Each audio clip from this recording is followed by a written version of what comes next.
வணக்கம். நீங்கள் இணைந்திருப்பது டான் தமிழொலியின் இரவு நேர பிரதான செய்திகளோடு. செய்தியுடன் இணைந்திருக்கும் நான் கேலிஸ் பீட்டர் சேவியர்.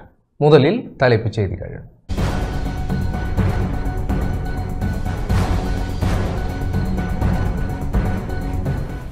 நாட்டு மக்கள் அனைவரையும் பொருளாதார ரீதியாக வலுப்படுத்துவதே தனது கனவு என ஜனாதிபதி அனுரகுமார திசாநாயக்க ஐநாவில் தெரிவிப்பு. அரசின் மறுசீரமைப்பு முயற்சிகளை புரிந்து கொள்ள வேண்டும் என மின்சார தொழிலாளர் சங்க ஒருங்கிணைப்பு செயலாளர் வலியுறுத்தல். ஆளும் கட்சியினர் வங்கிக் கணக்கை காண்பிக்க முடியுமா என நாடாளுமன்ற உறுப்பினர் அமில பிரசாத் சவால். தமிழ் மக்களுக்கு சர்வதேச நீதி கோரி யாழில் சுழற்சி முறையிலான உண்ணாவிரத போராட்டம். யாழ்ப்பாணம் சாவகச்சேரி நுணாவில் பகுதியில் இடம்பெற்ற விபத்தில் இளைஞர் ஒருவர் உயிரிழப்பு.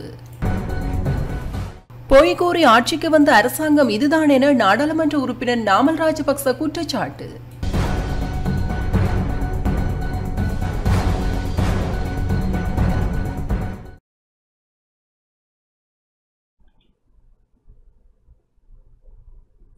தொடர்வது முதன்மை செய்திகள்.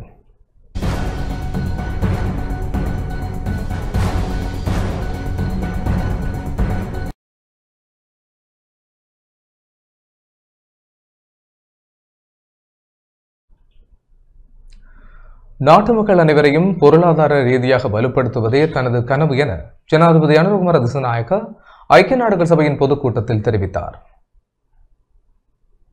மதவாதமும் இனவாதமுமே உலகில் போர்களை உருவாக்குவதாக ஜனாதிபதி அனுரகுமார திசாநாயக்க தெரிவித்துள்ளார். ஐக்கிய நாடுகள் சபையின் பொதுக்கூட்டத்தில் கலந்து கொண்டு உரையாற்றும் போதே அவர் இவ்வாறு தெரிவித்தார். போதைப்பொருள் மற்றும் அதற்கான சந்தை இன்று உலகளாவிய ரீதியில் பல பிரச்சனைகளை உருவாக்கி வருகிறது. போதைப்பொருள் வர்த்தகம் நாடுகளுக்கு அச்சுறுத்தலை ஏற்படுத்துவதோடு அவை உலகளாவிய அரசியலுக்கு சுகாதாரத்துக்கு பாதிப்பை ஏற்படுத்துகிறது. அதேவேளை உலகளாவிய நன்னடத்தைக்கும் அது அச்சுறுத்தலாக அமைகிறது. போதைப்பொருள் மற்றும் குற்றங்களுக்கு எதிராக இலங்கை அரசாங்கம் உரிய நடவடிக்கைகளை எடுத்து வருவதோடு நான் உங்கள் அனைவரையும் உலகளாவிய முன்னெச்சரிக்கை நடவடிக்கைகளை எடுப்பதற்காக முன்வருமாறு கேட்டுக்கொள்கின்றேன். போதைப்பொருள் வர்த்தகர்களுக்கு எதிராக உலகளாவிய ரீதியில் உரிய நடவடிக்கைகள் மேற்கொள்ளப்பட வேண்டும். அத்துடன் போதைப் பொருளால் பாதிக்கப்பட்டவர்களுக்கு உதவுவதற்காக மறுவாழ்வு மையங்கள் அமைக்கப்பட வேண்டும். அதேவேளை ஒரு நாட்டின் வளர்ச்சிக்கு ஊழல் தடையாக இருப்பதோடு அது ஜனநாயகத்துக்கு எதிராக செயல்படுகிறது என்பதை நாம் நம்புகிறோம். அத்துடன் ஊழல் வறுமைக்கும் வழிவகுக்கிறது. ஊழலுக்கு எதிராக நடவடிக்கை எடுப்பது ஆபத்தான ஒரு விடயமாக இருந்தாலும் அதற்கு எதிராக நடவடிக்கை எடுக்காமல் இருத்தல் அதனை விட ஆபத்தானது. இதேவேளை மனித உரிமைகள் தொடர்பான உலகளாவிய பிரகடனம் மனித இனத்தின் குறிப்பிடத்தக்க வெற்றியாகும். மனித நாகரிகத்தின் வெற்றிகள் ஓரிரவில் நடப்பது அல்ல, அவை பல்வேறு தியாகங்களின் விளைவுகளாகும். அதேபோல ஊழலுக்கு எதிரான முதலாவது படி கடினமாக இருந்தாலும் அதனைத் தொடர்ந்து 1000 இலகுவான படிகள் வரும் என்பதில் நாம் நம்பிக்கை வைத்துள்ளோம். நான் 22 மில்லியன் மக்களை கொண்ட ஒரு தீவை பிரதிநிதித்துவப்படுத்துகின்றேன். எமது நாட்டின் சரத்தொகை உலகில் 0.3% ஆகும். நாங்கள் அளவில் சிறியதாக இருந்தாலும் ஊழலுக்கு எதிராக நடவடிக்கைகளை எடுக்க ஆரம்பித்துள்ளோம். இதேவேளை நாம் உலகளாவிய ரீதியில் நடைபெறும் யுத்தங்களை கண்டிக்கிறோம். எந்த நாடும் போரை விரும்புவதில்லை. உலகில் எங்கு போர் நடந்தாலும் போரின் விளைவு துயரமாகும். 3 தசாப்த போரை எதிர்கொண்ட நாடாக போரின் துயரத்தை நாம் நன்கு அறிவோம். போரால் உயிரிழந்த மற்றும் பாதிக்கப்பட்டோரின் பெற்றோர், மனைவிமார் மற்றும் குழந்தைகள் இன்னொரு போரை விரும்ப மாட்டார்கள். ஒரு சிறந்த ஆட்சியாளர் உயிர்களை காப்பாற்றுவரே அன்றி அவர் ஒருபோதும் உயிர்களை அழிப்பதற்கு எண்ண மாட்டார். காசா இன்று குழந்தைகளின் அப்பாவி மக்களினதும் அழுகுரல் ஒலிக்கும் இடமாக மாறியுள்ளது. ஐக்கிய நாடுகள் சபையும் உரிய தரப்பினரும் போர் நிறுத்தத்தை ஏற்படுத்த முயற்சிகளை எடுக்க வேண்டும் என்பதோடு காசா மக்களுக்கு மனிதாபிமான உதவிகளையும் வழங்க வேண்டும். மதவாதமும் இனவாதமும் போரை ஏற்படுத்தும் காரணிகளாக உள்ளன. மில்லியன் கணக்கான குழந்தைகள் உலகில் பசியால் இறக்கும் அதேவேளை நாம் ஆயுதங்களுக்காக பில்லியன் கணக்கில் செலவழித்து வருகிறோம். மில்லியன் கணக்கான குழந்தைகளுக்கு பொருளாதார காரணங்களால் கல்வி நிராகரிக்கப்படும் அதேவேளை பில்லியன் கணக்கான பணம் இன்னொரு நாட்டை ஆக்கிரமிப்பு செய்ய செலவிடப்படுகிறது. 3 தசாப்த போருக்கு முகம் கொடுத்த எமக்கு அதற்கு எதிராக குரல் கொடுக்க உரிமை உள்ளது. பாலஸ்தீனத்தை ஒரு சுதந்திர நாடாக அங்கீகரிப்பதோடு இஸ்ரேலுக்கும் பாலஸ்தீனத்துக்கும் இடையிலான மோதலை முடிவுக்கு கொண்டுவர அனைத்து ஆதரவையும் வழங்குவோம். இதேவேளை எனது நாடு தொடர்பாக எனக்கு சில கனவுகள் இருப்பதோடு உங்கள் அனைவரின் நாடுகள் தொடர்பாக உங்களுக்கும் சில கனவுகள் இருக்கும். எமது நாட்டு மக்கள் அனைவரையும் பொருளாதார ரீதியாக வலுப்படுத்துவதே எனது கனவாகும் என தெரிவித்தார். පොරොන්දු වී තිබෙනවා. අද ලෝකෙ පුරා මාද ඇතුළු මේ සෑම නියෝජිතයෙකුම රටවල්වල අඩු වැඩි වශයෙන් සැලකිත දරුවන් පිරිසක් කුසගින්නේ සිටිනවා. සියලුම දරුවන්ට අධ්‍යාපන ලැබීමේ අයිතිය ජාත්‍යන්තර මානව හිමිකම් නීතිය මගින් සහතික කර ඇති සහ அமெரிக்காவிற்கு விஜயம் மேற்கொண்டுள்ள ஜனாதிபதி அனுரகுமார திசாநாயக்க மற்றும் பாகிஸ்தான் பிரதமர் ஷெபாஸ் ஷெரீப் இடையேயான இருதரப்பு பேச்சுவார்த்தைகள் நியூயார்க் நகரின் ஐக்கிய நாடுகள் சபைக்கான இலங்கையின் நிரந்தர பிரதிநிதி அலுவலகத்தில் இடம்பெற்றன. இதன்போது இலங்கை பாகிஸ்தான் நீண்டகால நட்புறவை மேலும் வலுப்படுத்தி இரு நாடுகளுக்கும் இடையிலான ஒத்துழைப்பை மேம்படுத்துவது குறித்து கலந்துரையாடப்பட்டது.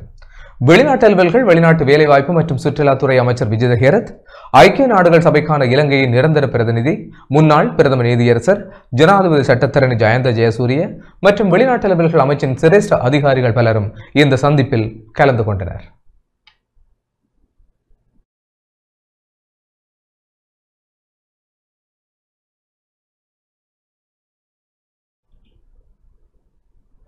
ஜனாதிபதி அனுரகுமார திசாநாயக்க மற்றும் ஆஸ்திரேலிய பிரதமர் ஆந்தோனி அல்பனீஸ் இடையேயான இருதரப்பு பேச்சுவார்த்தைகள் நியூயார்க் நகரின் ஐக்கிய நாடுகள் சபைக்கான இலங்கையின் நிரந்தர பிரதிநிதி அலுவலகத்தில் இடம்பெற்றது.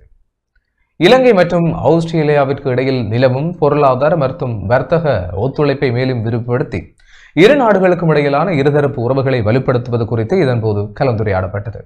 மேலும் இரு நாடுகளுக்கும் இடையிலான சுற்றுலாத்துறையை மேம்படுத்துதல், புதிய முதலீடுகள் மற்றும் சந்தை வாய்ப்புகள் தொடர்பிலும் விசேட கவனம் செலுத்தப்பட்டது.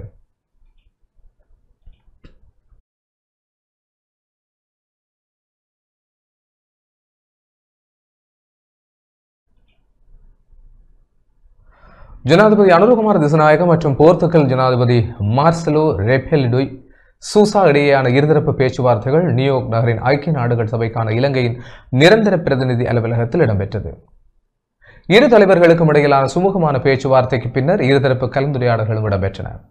இதன்போது இலங்கைக்கும் போர்த்துகலுக்கும் இடையேயான வர்த்தக மற்றும் சுற்றுலாத்துறை உறவுகளை மேம்படுத்துவதில் விசேட கவனம் செலுத்தப்பட்டது.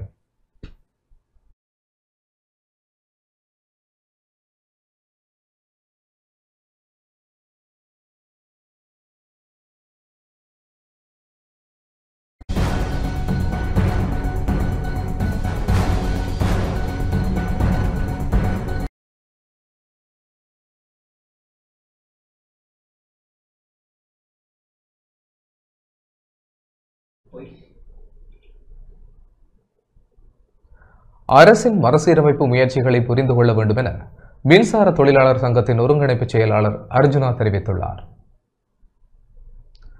தவறான விளம்பரங்கள், போலியான கருத்தாளர்களில் சிக்காமல் அரசின் மின்சார மறுசீரமைப்பு முயற்சிகளை புரிந்து கொள்ள வேண்டும் என இலங்கை மின்சார தொழிலாளர் சங்கத்தின் ஒருங்கிணைப்பு செயலாளர் பிரபத் அர்ஜுன் தெரிவித்தார்.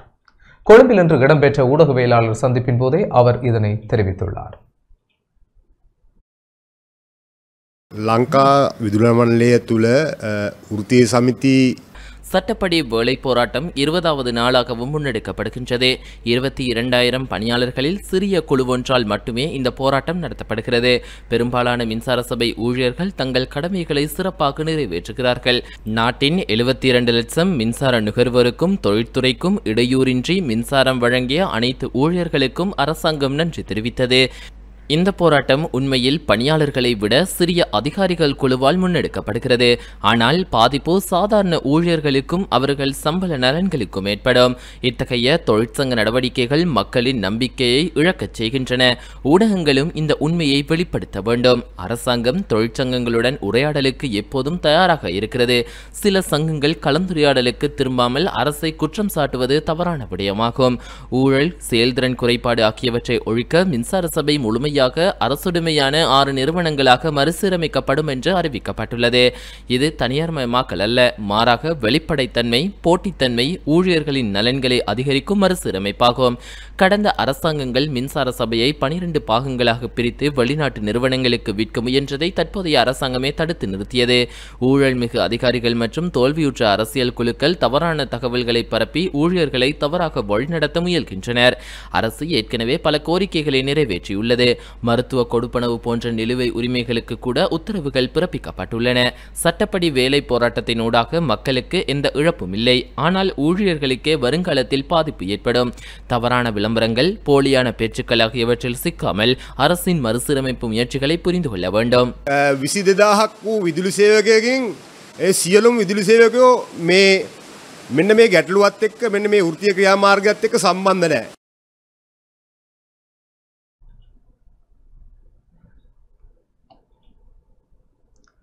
மின்சார சபையின் மறுசீரமைப்பில் ஊழியர்களுக்கும் மக்களுக்கும் நாட்டிற்கும் நீதி வேண்டும் என்பதற்காகவே போராடுவதாக இலங்கை மின்சார சபையின் தேசிய ஊழியர் சங்க செயலாளர் அஜித் ஹேவாபிரிய தெரிவித்துள்ளார்.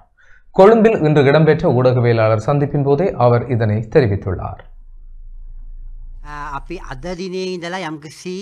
இன்று முதல் வலுவான தொழிற்சங்க நடவடிக்கையை ஆரம்பிப்பதாகவே எம்முடைய நிலைப்பாடு இருந்தது. ஆனால் சர்வதேச தொழிலாளர் அமைப்பு தலையிட்டு கலந்துரையாடலை வழங்கியுள்ளது. எனவே நாங்கள் நெகிழ்வாக இருக்க வேண்டும். எனவே சம்பந்தப்பட்ட அனைத்து தொழிற்சங்கங்களும் அந்த கலந்துரையாடலில் பங்கேற்க உள்ளோம்.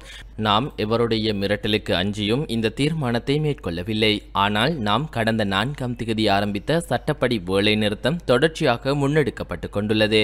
எங்கள் போராட்டம் சம்பள உயர்வுக்காக அல்ல, மின்சார சபையின் மறுசீரமைப்பில் ஊழியர்களுக்கும் மக்களுக்கும் நாட்டிற்கும் நீதி வேண்டும் என்பதற்கானதாகும். எந்த ஊழியரும் தனியார் நிறுவனங்களுக்கு செல்ல விருப்பம் தெரிவிக்கவில்லை. தவறான தகவல்களை பரப்ப வேண்டாம் என தெரிவித்துக் கொள்ள விரும்புகின்றோம். மேலும் நாங்கள் மக்களை அசௌகரியப்படுத்த விரும்பவில்லை. அரசை கவிழ்க்கும் நோக்கமும் எங்களிடம் இல்லை. மின்சார சபை உரியவாறு இயங்க வேண்டும் என்பதே எங்கள் நிலைப்பாடாகும். எனவே ஜனாதிபதி, பிரதமர், அமைச்சரவை அனைவரும் விவேகத்துடன் சிந்தித்து தொழிற்சங்கங்களுடன் முறையாக பேச்சுவார்த்தை நடத்த வேண்டும். අකුරට වැඩ කිරීමේ ක්‍රියාමාර්ගය තවදුරටත් දිගටම කරගෙන යන්න. சர்வதேச தொழிலாளர் அமைப்புடனான கலந்துரையாடலை தொடர்ந்து அடுத்த கட்ட நடவடிக்கைகள் எடுக்கப்படும் என இலங்கை மின்சார சபையின் புதிய தொழிலாளர் சங்கத்தின் பொதுச் செயலாளர் பிரியந்த விக்ரமசிங்க தெரிவித்துள்ளார். கொழும்பில் இன்று இடம்பெற்ற ஊடகவியலாளர் சந்திப்பின் போதே அவர் இதனை தெரிவித்துள்ளார். ශ්‍රී ලංකා නිදහස් සේවක සංගමයේ මැදිහත් වීමෙන් சர்வதேச தொழிலாளர் அமைப்பு, தொழிலாளர் ஆணையர் மற்றும் தொழிலாளர் அமைச்சர் இணைந்து மின்சார சட்ட திருத்தம் தொடர்பாக விவாதம் நடத்த உள்ளனர். ஆனால் இந்த சட்டம் மூலம் மக்களுக்கு எந்த நன்மையும் கிடைக்கப் போவதில்லை. மாறாக தனியார் முதலாளிகளுக்கு அதிக லாபம் தரும் என்பதாலேயே நாம் இந்த எதிர்ப்பு நடவடிக்கையை முன்னெடுத்து வருகின்றோம். இலங்கையில் மின்சார கட்டணம் தென்னாசியாவில் அதிகம் என்ற அரசாங்கத்தின் கருத்து பொய்யானதாகும். உண்மையில் வீட்டு நுகர்வோருக்கான கட்டணம் மட்டுமே அதிகமாக உள்ளது. 76 லட்சம் மின்சார நுகர்வோரில் பெரும்பாலானோர் வீட்டு நுகர்வோராக உள்ளனர். அவர்களுக்கு ஹைட்ரோ மின்சாரத்தை வழங்கினால் விலை குறைக்கலாம். ஆனால் அரசாங்கம் தவறான முறையில் எல்லா உற்பத்தி செலவுகளையும் ஒன்றாக கணக்கிடுகிறது. இதுவே அடிப்படை பிரச்சனையாக உள்ளது. அதிகாரிகள் ஊழல் செய்து தவறான முடிவுகளை எடுக்கின்றனர். மின்சார சபை அரச நிறுவனமாகவே இருந்து சேவைக்கானதாக இருக்க வேண்டும். வேலைநிறுத்த நடவடிக்கை இன்னும் தொடர்கிறது. சர்வதேச தொழிலாளர் அமைப்புடன் நடைபெறும் பேச்சுவார்த்தைக்கு பின்னர் அடுத்த கட்ட நடவடிக்கை அறிவிக்கப்படும்.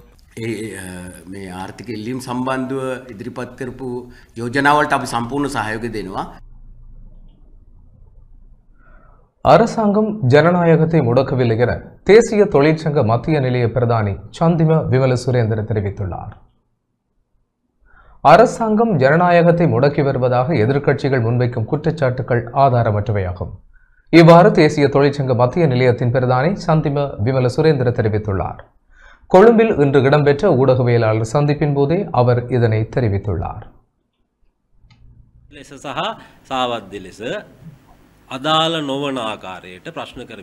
அரசாங்கம் ஜனநாயகத்தை முடக்கி வருவதாக எதிர்க்கட்சிகள் முன்வைக்கும் குற்றச்சாட்டுகள் ஆதாரமற்றவையாகும். தற்போது மக்கள் உண்மையான ஜனநாயகத்தை அனுபவிக்கின்றனர். மின்சார சபை தனியார் மயமாக்கப்படுகிறது என்ற எதிர்க்கட்சியின் குற்றச்சாட்டு தவறானதாகும். முன்னர் வலுசக்தி அமைச்சர் காஞ்சன விஜயசேகர 12 நிறுவனங்களாக பிரிக்க முயன்ற போது தொழிற்சங்கங்கள் எதிர்த்து நீதிமன்ற தீர்ப்பை பெற்றன. தற்போது உள்ள 4 நிறுவனங்களும் 100% அரசாங்கத்திற்கு சொந்தமானவையாகும். தொழிலாளர் வர்க்கத்தின் நியாயமான கோரிக்கைகள் ஏற்கனவே அரசாங்கத்தால் பரிசீலிக்கப்படுகின்றன. எனவே அரசியல் நோக்கமுள்ள போராட்டங்களில் நாங்கள் இணைவதில்லை. பத்திரிகையாளர்கள் மீதான தாக்குதலை தொழிற்சங்கம் மறுக்கிறது. யாராவது பாதிக்கப்பட்டிருந்தால் சட்ட வழிமுறைகளில் நீதி பெறலாம். அமைச்சர்களின் சொத்து குறித்த குற்றச்சாட்டுகள் ஆதாரமற்றவை. எங்கள் கட்சியில் தனிநபர் செல்வம் சேர்க்கப்படவில்லை. அது கூட்டாக செயல்படும் கட்சிசார் நடைமுறையாகும். சந்தேகம் இருந்தால் உரிய அதிகாரிகளிடம் முறைப்பாடு செய்யலாம். அரசாங்கம் திறமையற்றது என்று கூறுவது தவறான கருத்தாகும். இதுவரை இல்லாத அளவுக்கு பொதுத்துறையினருக்கு சம்பள உயர்வு வழங்கப்பட்டுள்ளது. மேலும் 60,000 பேரை அரசு சேவையில் நியமிக்க திட்டமிடப்பட்டுள்ளது. විදුලි බල මණ්ඩලයට කරන්න හදපු දේ මොකක්ද? කරපු දේ මොකක්ද? ஆளும் கட்சியினர் வங்கி கணக்கை காண்பிக்க முடியுமா என நாடாளுமன்ற உறுப்பினர் அமில பிரசாத் சவால் விட்டுள்ளார். தங்களை திருடர்கள் என முத்திரை குத்தும் ஆளுங்கட்சியில் உள்ள 159 நாடாளுமன்ற உறுப்பினர்களுக்கும் சவால் விடுப்பதாக நாடாளுமன்ற உறுப்பினர் அமில பிரசாத் தெரிவித்துள்ளார். இறக்குமதி மற்றும் ஏற்றுமதி கட்டுப்பாட்டு சட்டத்தின் கீழான ஒழுங்கு விதிகள் தொடர்பில் நாடாளுமன்றில் இன்று உரையாற்றும் போதே அவர் இதனை தெரிவித்தார். දිගින් දිගටම මේ චෝදනා එල්ල කරන ආණ්ඩුවට මම අභියෝගයක් කරන්න කැමතියි.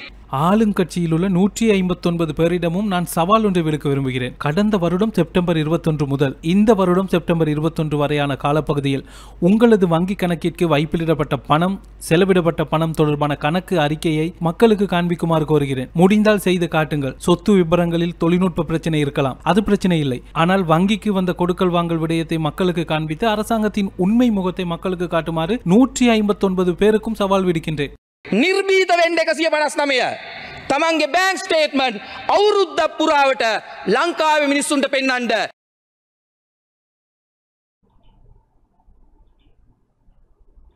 தமிழ் மக்களுக்கு சர்வதேச நீதி கோரி யாழில் சுழற்சி முறையிலான உண்ணாவிரத போராட்டம் ஆரம்பமாகியுள்ளது. வடக்கு கிழக்கு வலிந்து காணாமல் ஆக்கப்பட்டவர்களின் உறவினர்களின் சங்கத்தின் ஏற்பாட்டில் தமிழ் மக்களுக்கு சர்வதேச நீதி கோரி சுழற்சி முறையிலான உண்ணாவிரத போராட்டம் ஒன்று யாழ்ப்பாணத்தில் ஆரம்பித்துள்ளது. யாழ்ப்பாணம் செம்மணியில் இன்று காலை தியாகி திலீபனின் திருவுருவப் படத்திற்கு அஞ்சலி செலுத்தப்பட்டதை தொடர்ந்து ஆரம்பமாகிய இந்த சுழற்சி முறையிலான உண்ணாவிரத போராட்டம் எதிர்வரும் 29ஆம் தேதி வரை நடைபெறவுள்ளது.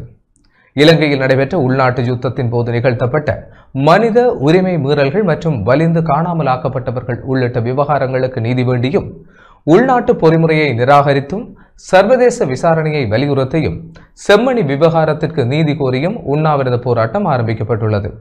போராட்டத்தில் வடக்கின் 5 மாவட்டங்களைச் சேர்ந்த வலிந்து காணாமல் ஆக்கப்பட்டவர்களின் உறவினர்கள், செயல்பாட்டாளர்கள் மற்றும் பொதுமக்கள் பலர் கலந்து கொண்டுள்ளனர்.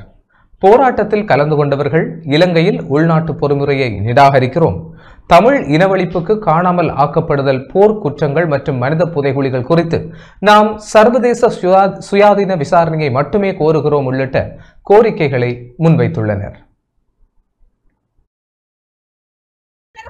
நாம் இனப்படுகொலை செய்யப்பட்டு இன்றைக்கு 18 வருடங்களாக இருக்கின்ற போதும் நாம் இன்றைக்கு தொடர்ச்சியாக அரசியல் கைதிகள் விடுதலை செய்யப்படாமல் சிறையிலே வாடிக்கொண்டிருக்கின்றார்கள். நமது தாய் நிலங்களாகிய வடக்கு கிழக்கு பிரதேசங்கள் அபகரிக்கப்பட்டுக் கொண்டிருக்கின்றன. ராணுவ மயமாக்கல் தொடர்ச்சியாக நடைபெற்றுக் கொண்டிருக்கின்றன.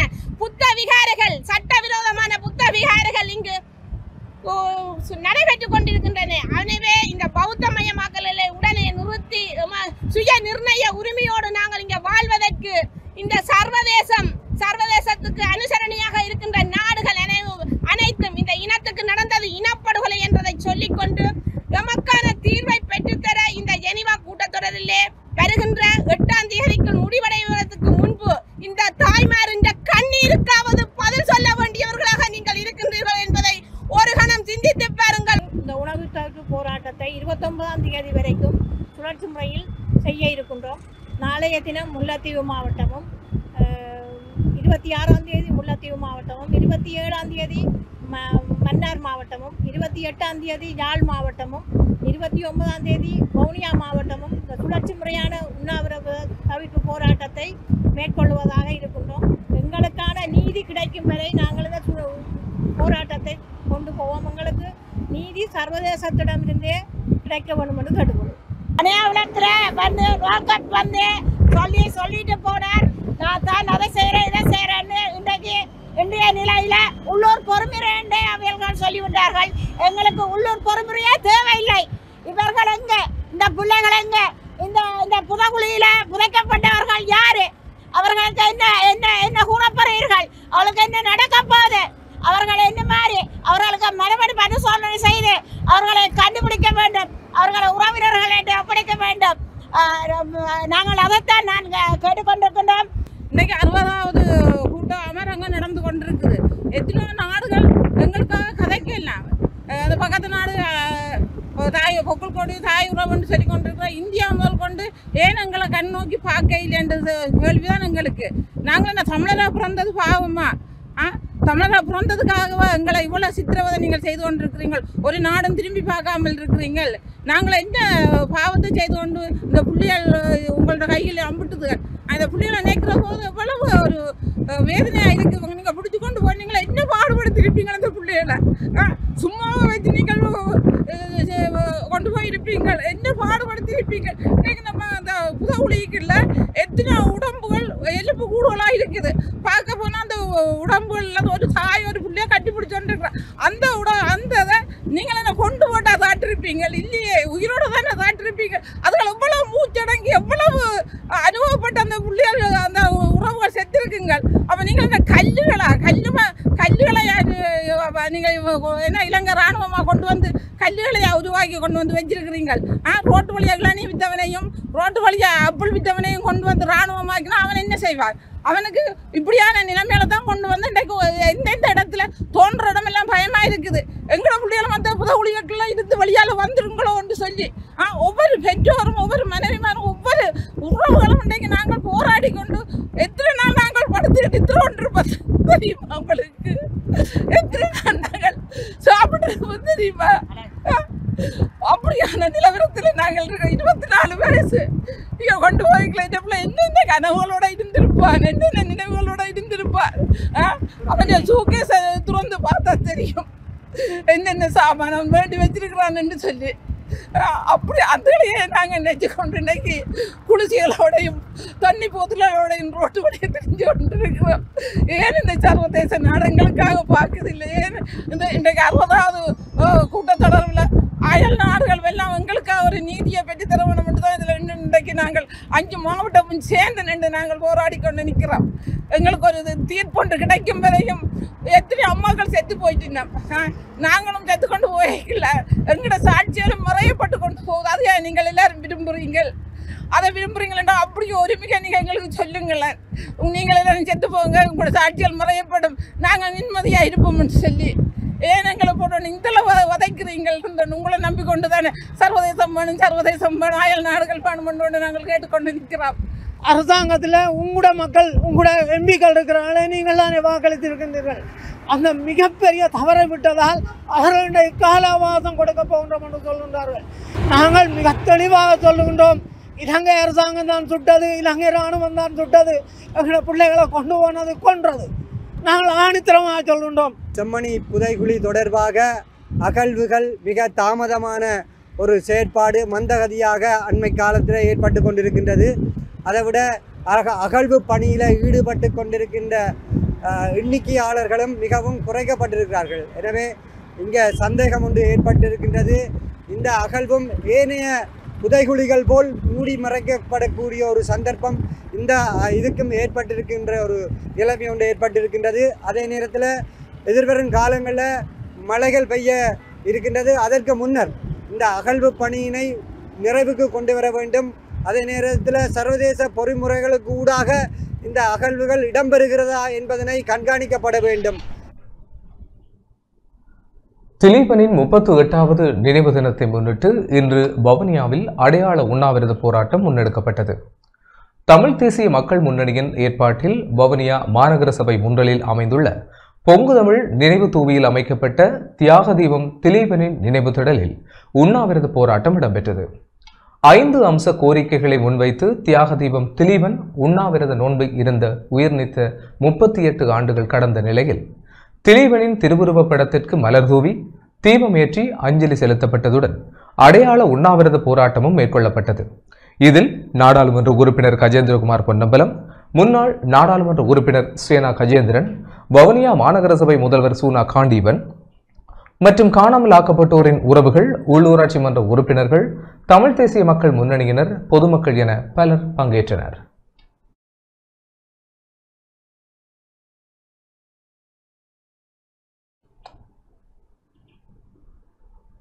தியாக தீபம் திலீபனின் 38வது ஆண்டு நினைவு தினத்தை முன்னிட்டு தீவகம் நினைவேந்தல் குழுவின் ஏற்பாட்டில் முன்னெடுக்கப்படும் திலீபனின் திருவுருவப் படம் தாங்கிய ஊர்தி பவனி இன்று யாழ்ப்பாணம் வேலணையில் முன்னெடுக்கப்பட்டது.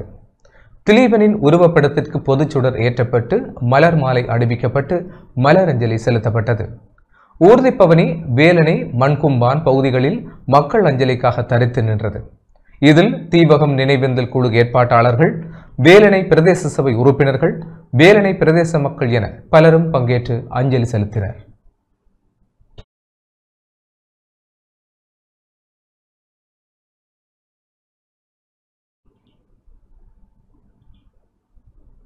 தியாகி திலீபனின் 38வது ஆண்டு நினைவு தின நினைவேந்தல் திருகோணமலை வெறுகல் இலங்கை துறைமுகத்துவாரம் பிரதேசத்தில் இன்று மாலை இடம்பெற்றது. நினைவேந்தல் நிகழ்வை சம்பூர் ஆலங்குளம் துயிலமில்ல நினைவேந்தல் ஏற்பாட்டுக்குழு ஏற்பாடு செய்திருந்தது.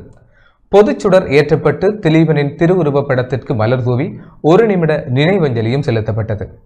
பொதுமக்கள் பலரும் கலந்து கொண்டவை குறிப்பிடத்தக்கது.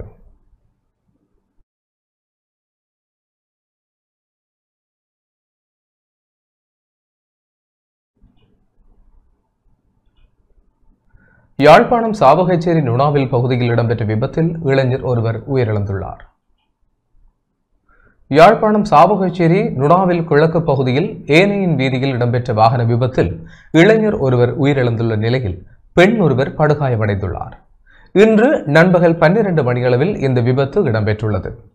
சாவகச்சேரியில் இருந்து யாழ்ப்பாணம் நோக்கி பயணித்த டிப்பரை அதே திசையில் மோட்டார் சைக்கிளில் பயணித்த பெண் முந்தி செல்ல முற்பட்ட போது எதிர் திசையில் யாழ்ப்பாணத்தில் இருந்து சாவகச்சேரி நோக்கி பயணித்த இளைஞர் செலுத்திய மோட்டார் சைக்கிளுடன் நேருக்கு நேர் மோதி விபத்து ஏற்பட்டுள்ளது. இதனால் இளைஞர் டிப்பர் வாகனத்தோடு மோதுண்டு சம்பவ இடத்திலேயே உயிரிழந்துள்ளார். படுகாயமடைந்த பெண் சாவகச்சேரி ஆதார வைத்தியசாலையில் அனுமதிக்கப்பட்டு மேலதிக சிகிச்சைக்காக யாழ்ப்பாணம் போதனா வைத்தியசாலைக்கு மாற்றப்பட்டுள்ளார். மீசாலை வடக்கு புத்தூர் பகுதியைச் சேர்ந்த 20 வயதான திலகீஸ்வரன் ஜதுஸ் என்ற இளைஞர் இந்த விபத்தில் உயிரிழந்துள்ளார். இந்த நிலையில் சாவகச்சேரி போலீசார் மேலதிக விசாரணைகளை மேற்கொண்டு வருகின்றனர்.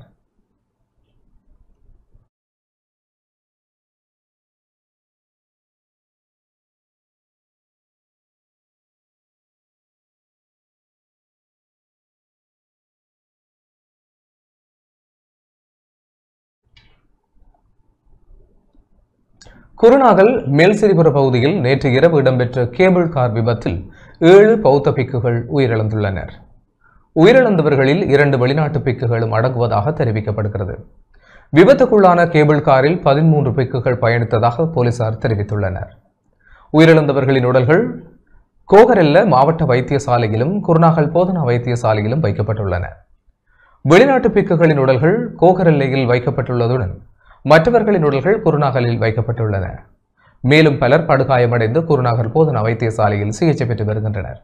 இந்த விபத்திற்கான காரணம் குறித்து விசாரணை ஆரம்பிக்கப்பட்டுள்ளதாக போலீசார் தெரிவித்துள்ளனர்.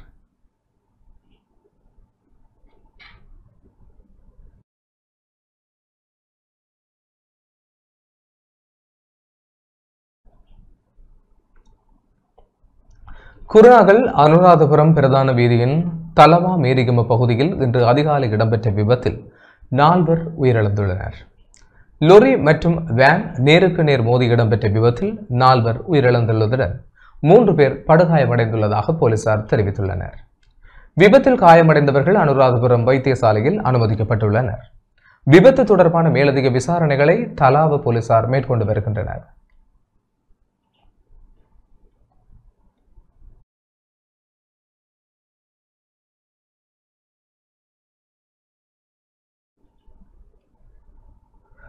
முல்லைத்தீவு புதுக்குடியிருப்பு பகுதியில் உள்ள ஆடை தொழிற்சாலை முன்பாக இன்று ஊழியர்களின் உறவினர்கள் ஒன்று கூடியதனால் அங்கு பதற்ற நிலை ஏற்பட்டது.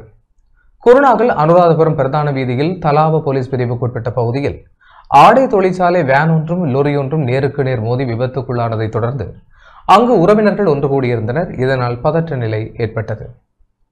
மொரகுட பகுதியில் இன்று அதிகாலை 4:50 மணி அளவில் குறித்த விபத்து இடம்பெற்றுள்ளது. இதில் 4 பேர் உயிரிழந்துள்ளதுடன் மேலும் 3 காயமடைந்தனர். சம்பவம் தொடர்பில் லொரியின் சாரதி கைது செய்யப்பட்டார். இந்த நிலையில் புதுக்குடியிருப்பு பகுதியில் உள்ள ஆடை தொழிற்சாலையின் முன்பாக உறவினர்கள் ஒன்று கூடியதனால் ஆடை தொழிற்சாலை பணிகள் இடைநிறுவில் நிறுத்தப்பட்டு பணியாளர்கள் வீடுகளுக்கு அனுப்பப்பட்டனர்.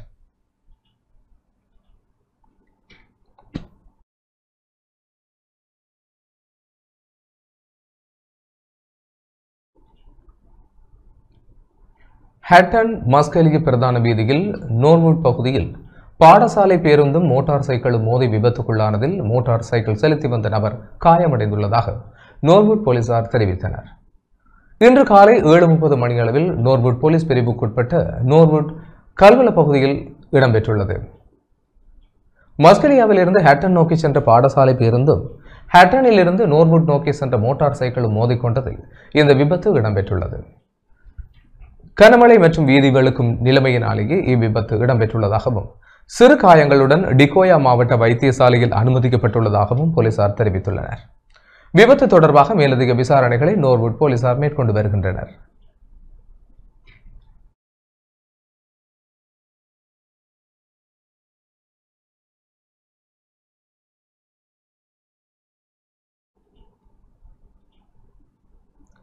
கிளிநொச்சி மாவட்ட சிறுவர் அபிவிருத்தி குறித்த கலந்துரையாடல் இன்று இடம்பெற்றது. கிளிநொச்சி மாவட்ட சிறுவர் அபிவிருத்தி மற்றும் பால்நிலை வன்முறைக்கு எதிரான விடயங்கள் குறித்த கலந்துரையாடல் இன்று கிளிநொச்சி மாவட்ட அரசாங்க அதிபர் எஸ் முரளிதரன் தலைமையில் மாவட்ட செயலகத்தில் இடம்பெற்றது. மாவட்ட ரீதியில் சிறுவர்கள் மற்றும் மகளிர் எதிர்கொள்ளும் பிரச்சினைகள், எதிர்கால நடவடிக்கைகள் தொடர்பில் துறை சார்ந்த திணைக்கள அதிகாரிகளுடன் விரிவாக ஆராயப்பட்டது. பாடசாலை இடைவிலகல் மற்றும் மீளிணைப்பு செயல்பாடுகள், சிறுவர் துஷ்பிரயோகம், பிறப்பு அத்தாட்சி பத்திரம் பெற்றுக் கொடுத்தல், சுகாதாரம் மற்றும் உணவு முன்பள்ளி செயல்பாடுகள், சிறுவர் கழக செயல்பாடுகள், கிராமிய சிறுவர் அபிவிருத்தி குழு செயல்பாடுகள், பிரதேச மட்ட சிறுவர் பெண்கள் குறித்த முறைப்பாடுகள் போன்ற பல்வேறு விடயங்கள் ஆராயப்பட்டன. போதைப்பொருள் ஒழிப்பு, சிறுவர் பாதுகாப்பு மற்றும் துஷ்பிரயோகம், சிறுவர் தொழில்கள், பால்நிலைசார் வன்முறைகள், துறை சார்ந்த பணியாற்றுகின்ற அரசு சார்பற்ற நிறுவனங்களின் செயல்பாடுகள் தொடர்பிலும் கலந்துரையாடல் இடம்பெற்றது. இந்த கலந்துரையாடலில் உதவி மாவட்ட செயலாளர் ஹானா சத்திய ஜீவிதா, உதவி பிரதேச செயலாளர்கள், சிறுவர் பெண்கள் பிரிவு, போலீஸ் உயர் அதிகாரிகள், வலய கல்வி பணிமனை அதிகாரிகள், பிராந்திய சுகாதார சேவைகள் பணிப்பாளர், பணிமனை அதிகாரிகள், பொது சுகாதார பரிசோதகர்கள், உளவள ஆற்றுப்படுத்துனர்கள், மாவட்ட செயலக மற்றும் பிரதேச செயலகங்களின் சிறுவர் மற்றும் மகளிர் அபிவிருத்தி உத்தியோகத்தர்கள், அரசு சார்பற்ற நிறுவனங்களின் உத்தியோகத்தர்கள், திணைக்கள உத்தியோகத்தர்கள் என பலரும் பங்கேற்றனர்.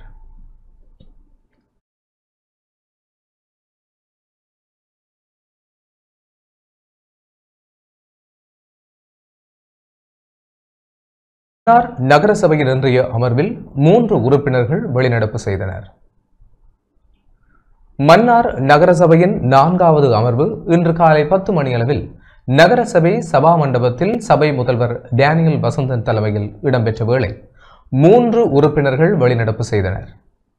நகரசபையின் அனைத்து உறுப்பினர்களும் இன்றைய அமர்வுக்கு சமூகம் அளித்திருந்த போது அமர்வு ஆரம்பமானது. இறை வணக்கத்துடன் கூட்டம் ஆரம்பமாகிய நிலையில் தவிசாளரால் வரவேற்புரை நிகழ்த்தப்பட்டது. அதன் பின்னர் விடுமுறை அறிவித்தல் தொடர்பாக கலந்துரையாடப்பட்டது. கடந்த கூட்டறிக்கை ஏற்கனவே சபை உறுப்பினர்களுக்கு அனுப்பி வைக்கப்பட்ட நிலையில் விசேட கூட்டு அறிக்கை மற்றும் சாதாரண கூட்டு அறிக்கைகள் சபையில் சமர்ப்பிக்கப்பட்டன. இதன்போது உறுப்பினர் ஞானப்பிரகாசம் ஆண்டனி டேவின்சன் குறித்த அறிக்கையில் பல்வேறு பிழைகள் காணப்படுவதாகவும் அதை சுட்டிக்காட்டி திருத்தங்கள் மேற்கொள்ளப்பட வேண்டும் என கோரிக்கையை முன்வைத்தார். தொடர்ந்து சபையில் சலசலப்பு ஏற்பட்ட நிலையில் அறிக்கை குறித்து வாக்கெடுப்பு இடம்பெற்றது. குறித்த அறிக்கை சரியென சபையின் பெரும்பான்மை உறுப்பினர்கள் கை உயர்த்தி ஆதரவு தெரிவித்தனர். அதனால் அதிகளவான உறுப்பினர்களின் ஆதரவுடன் அறிக்கை அங்கீகரிக்கப்பட்டது. தொடர்ந்து சபை அமர்வுகள் இடம்பெற்றுக் கொண்டிருந்த போது நகரசபை உறுப்பினர் ஞானப்பிரகாசம் ஆண்டனி டேவின்சன் எழுந்து குறித்த அமர்வில் தனக்கு அதிருப்தி ஏற்பட்டுள்ளதினால் அமர்வில் இருந்து வெளிநடப்பு செய்வதாக கூறி சபையில் இருந்து வெளியேறினார். சபை அமர்வு தொடர்ச்சியாக இடம்பெற்றுக் கொண்டிருந்த போது உறுப்பினர் பெனட் பிரசன்னா, அதனைத் தொடர்ந்து உறுப்பினர் ஜேம்ஸ் ஜேசுதாசன் ஆகியோர் அமர்வில் இருந்து வெளிநடப்பு செய்தனர். அமர்வு எவ்வித குழப்பங்களும் இன்றி நிகழ்ச்சி நிரலுக்கு அமைவாக இடம்பெற்றதோடு ஏனைய உறுப்பினர்கள் தமது வட்டாரங்களில் உள்ள பிரச்சனைகள், முன்னெடுக்கப்பட வேண்டிய வேலை திட்டங்கள் குறித்து சபையின் கவனத்திற்கு கொண்டு வந்தனர். இதன்போது பல்வேறு திட்டங்களை நடைமுறைப்படுத்த உறுப்பினர்களின் ஆதரவு கிடைக்கப்பெற்றது. அந்த வகையில் ஏனைய விடயங்கள் ஆராயப்பட்டு அமர்வு நிறைவுக்கு கொண்டு வரப்பட்டது.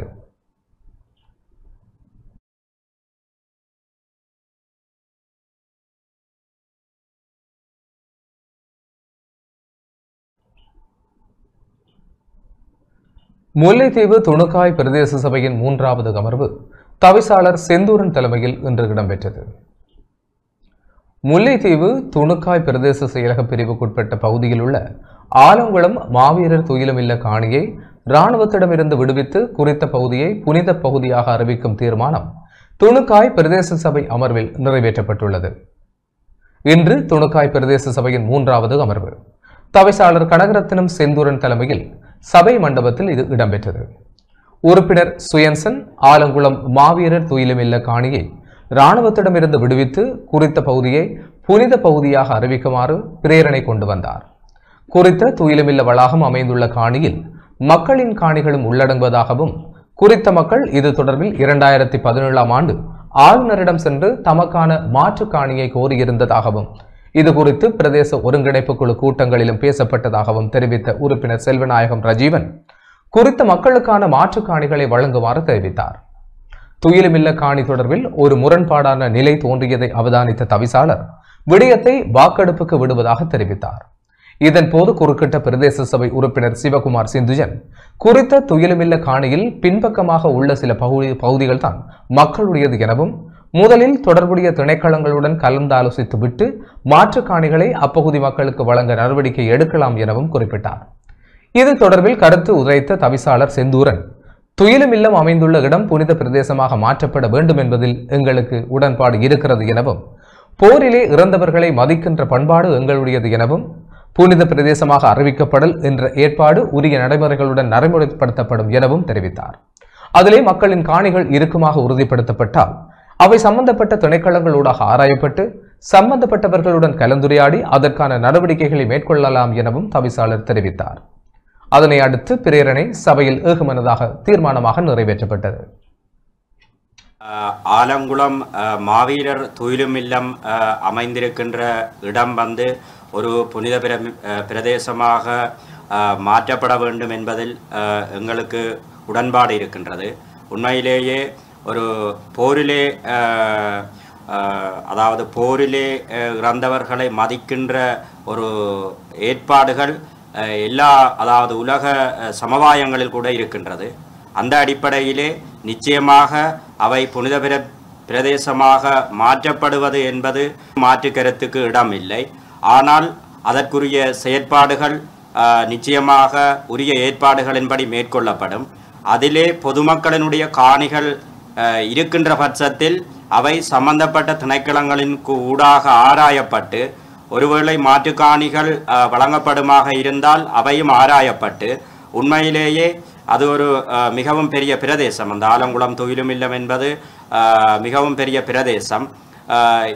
சாத்தியமான விடயங்களை ஆராய்ந்து புனித பிரதேசமாக மாற்றப்படுகின்ற பட்சத்தில் அதையும் அந்த விடயங்களையும் மேற்கொண்டு கொண்டு அதிலே மக்களினுடைய காணி இருந்தால் அவற்றையும் உரிய துணைக்களங்களுடன் தொடர்பு கொண்டு எதிர்காலத்தில் நாங்கள் சம்பந்தப்பட்டவர்களுடன் கலந்துரையாடி நாங்கள் அதற்குரிய நடவடிக்கைகளை மேற்கொள்ளலாம் என்கின்ற கருத்தை நான் இதிலே முன்வைக்கின்றேன். இந்திய அரசிடம் 5 அம்ச கோரிக்கைகளை முன்வைத்து 1987ஆம் ஆண்டு எங்களுடைய தமிழர்களினுடைய வடகிழக்கிலே தமிழர்கள் சுதந்திரமாக வாழ வேண்டும், தமிழர்கள் ஒரு சுயநிர்ணய உரிமையுடைய இனம், தமிழர்களுக்கு என்ற ஒரு மொழி இருக்கின்றது, அவர்களுக்கு என்ற ஒரு கலாச்சாரம் இருக்கின்றது.